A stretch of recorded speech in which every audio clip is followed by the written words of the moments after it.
Assalamualaikum warahmatullahi wabarakatuh. Perkenalkan, nama saya Tia Aulia, NIM H7121933 dari kelas Biologi A. Video ini untuk memenuhi tugas mata kuliah Fisiologi Tumbuhan mengenai review jurnal. Dosen pengampu Ibu Esti Tiastirin MKM. Jurnal yang pertama memiliki judul Effects of Water Stress on Photosystem 2, Photochemistry and its Thermostability in Wheat Plants. Latar belakangnya, tekanan air merupakan salah satu faktor yang dapat menghambat proses fotosintesis. Banyak penelitian menunjukkan bahwa penurunan proses fotosintesis di bawah tekanan air dapat dikaitkan oleh gangguan proses biokimia. Menurut Velania, air menjadi salah satu komponen yang dibutuhkan tumbuhan dalam proses fotosintesis. Peranan air pada tanaman sebagai pelarut berbagai senyawa molekul organik dari dalam tanah ke dalam tanaman. Transportasi fotosintat dari sumber ke limbung menjaga turgiditas sel diantaranya dalam pembesaran sel dan membukanya stomata, dan sebagai penyusun utama dari protoplasma serta pengatur suhu bagi tanaman. Apabila ketersediaan air tanah kurang bagi tanaman, maka mengakibatkan air sebagai bahan baku fotosintesis, transportasi unsur hara ke daun akan terhambat, sehingga akan berdampak pada produksi yang dihasilkan. Fotosistem 2 terbukti sangat sensitif terhadap tekanan air yang ditunjukkan dengan adanya kerusakan pada kompleks fotosistem 2 dan pada pusat reaksi fotosistem 2. Namun, tekanan air hampir tidak mempengaruhi fitokimia fotosistem 2.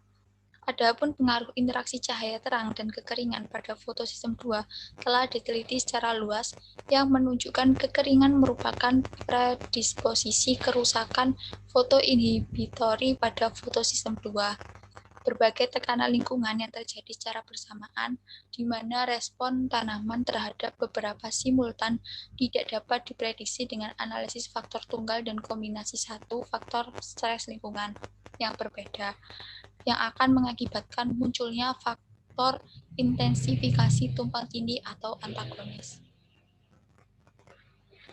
Tujuan penelitiannya yaitu untuk mengetahui interaksi kedua tekanan pada fotosistem 2 dari sudut pandang aspek ekofisiologis yang disebabkan oleh tekanan air yang sering dikombinasikan dengan tekanan panas, khususnya di daerah kering dan semi kering. Metode penelitian, alat dan bahannya yaitu bibit gandum yang ditanam dalam pot plastik dengan diameter 14 cm dan tinggi 13 cm pada ruang pertumbuhan. Pot diisi dengan tanah lempung, gambut, dan pasir kasar dengan perbandingan 7:3:2 ditambah pupuk NPK. Setelah perawatan selama 4 minggu, bibit digunakan untuk perawatan stres air secara bertahap dengan menahan air. Daun termuda dan mengembang penuh digunakan untuk pengukuran. Tekanan panas diaplikasikan pada cakram daun, di mana penyakit daun ditempatkan langsung pada dasar lubang kecil dan licin dalam balok kuningan, di mana suhunya diatur dengan sirkulasi air. Bagian atas cakram ditutup untuk menghindari proses penguapan air daun. Cakram daun dipaparkan pada suhu tinggi yang berbeda dalam gelap selama 15 menit. Adapun metode yang digunakan yaitu yang pertama ada analisis pertukaran gas, yang kedua pengukuran fluoresensi klorofil. Hasil dan pembahasan. Yang pertama, tekanan air dapat menurunkan kandungan air relatif daun dan potensi air daun. Kedua, asimilasi berkurang sebesar 52% dan 89% pada tanaman dengan kondisi tekanan air sedang dan parah. Konduktasi stomata daun saat tekanan air yang meningkat mengalami penurunan secara signifikan. Menurut Soleh, di mana akan terjadi penurunan metabolisme jika konduktasi stomata juga mengalami penurunan atau berhenti. Yang ketiga, terjadi peningkatan rasio pada tanaman yang disiram dengan dibandingkan tanaman yang mengalami tekanan air, ditandai dengan meningkatnya termobilitas pusat reaksi pada fotosistem 2. Tekanan air tidak berpengaruh pada fitokimia fotosistem 2. Menurut Sarofi, yang mengatakan bahwa fotosistem tidak dipengaruhi oleh tekanan air. Keempat, tekanan air menyebabkan penurunan transpirasi daun karena terjadinya penutupan stomata. Kesimpulannya, tekanan air tidak berpengaruh pada fotokimia fotosistem 2, melainkan tekanan air meningkatkan termobilitas fotosistem 2. Jurnal yang kedua memiliki judul yaitu Comparison of Physicochemical Characteristics of Starch Isolate from Sweet and Grain Sorghum. Latar belakang, sorghum merupakan biji-bijian yang digunakan sebagai bahan pokok atau makanan pokok pada daerah tropis. Selain itu, biji sorghum juga digunakan sebagai bahan baku minuman beralkohol. Dan sorghum manis digunakan dalam pembuatan sirup manis. Sorghum manis tumbuh subur dengan kondisi yang kering dan hangat. Sorghum mengandung pati. Saat ini, pati menjadi perhatian karena dapat digunakan dalam berbagai produk makanan. Pati merupakan karbohidrat cadangan yang terdapat pada batang dan biji suatu tanaman. Pati mengalami perubahan fisikokimia saat proses termal. Salah satu alat yang dapat digunakan untuk mengukur gelatinisasi pati yaitu kalorimetri pemindaian diferensial. Teknik yang dapat digunakan untuk menguji pati sorghum dengan cara difraksi serbuk dengan sinar X, C solid state, nuclear magnetic resonance, dan kromatografi, permeasi gel. Namun, teknik-teknik tersebut molekuler pati sorghum dan sifat fisikokimia belum dapat sepenuhnya diketahui.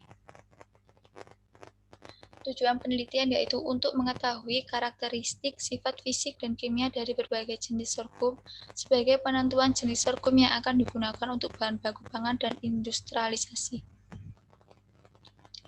Metode penelitian yaitu tanaman yang digunakan yaitu 12 genotip sorghum dengan 8 jenis genotip sorghum manis dan 4 jenis genotip sorghum biji-bijian. Adapun metode yang digunakan, yang pertama itu isolasi pati, pengukuran kandungan amilosa pati, pengukuran konsentrasi gel, kelarutan air dan kekuatan pembekakan pati, sifat termal pati, difraksi serbuk X-ray, pengukuran NMR, sifat morfologi butiran pati, pemindaian mikrograf elektron, kromatografi peresapan gel, dan yang terakhir ada analisis statistik. Hasil penelitian dan pembahasan.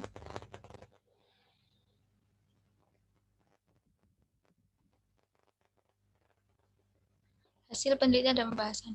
Pati dari sorghum biji-bijian memiliki AC tinggi antara 34,52% sampai 36,39% dibandingkan dengan pati dari sorghum manis antara 5,39% sampai 33,50%.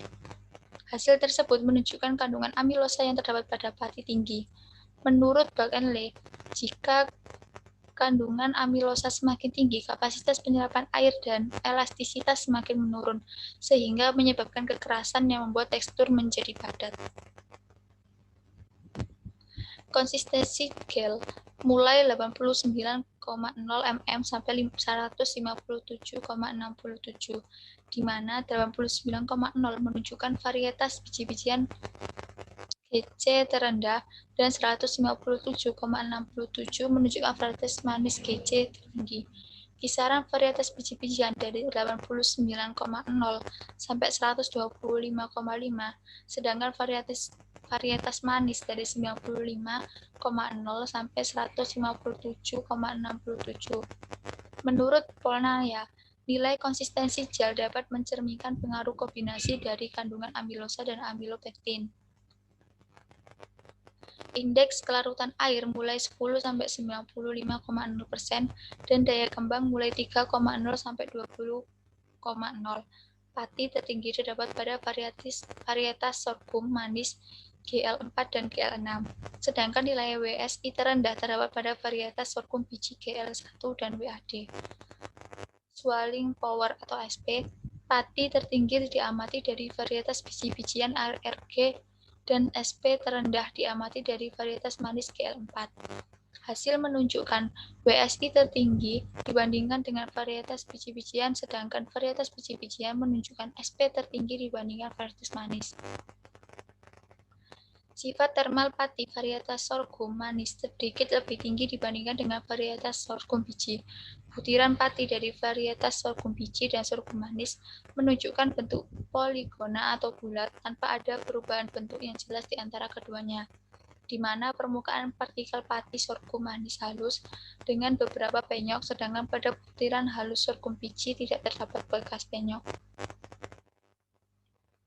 Kesimpulannya, dari data di atas dapat disimpulkan bahwa varietas sorghum manis memiliki sedikit perbedaan dari varietas biji-bijian. Beberapa di antaranya terlihat seperti biji-bijian yang menunjukkan kemungkinan untuk menggunakan pati dalam industrialisasi. Semua varietas sorghum biji-bijian menunjukkan kandungan AC tinggi, sedangkan beberapa varietas sorghum manis memiliki kandungan AC rendah. Intisari manis dan gabah pada tanaman sorghum selain penumpukan gula yang tinggi pada batang juga dipengaruhi oleh sifat fisik dan kimia pati gabahnya. Sekian penjelasan dari saya. Apabila ada kesalahan, saya mohon maaf. Terima kasih. Wassalamualaikum warahmatullahi wabarakatuh.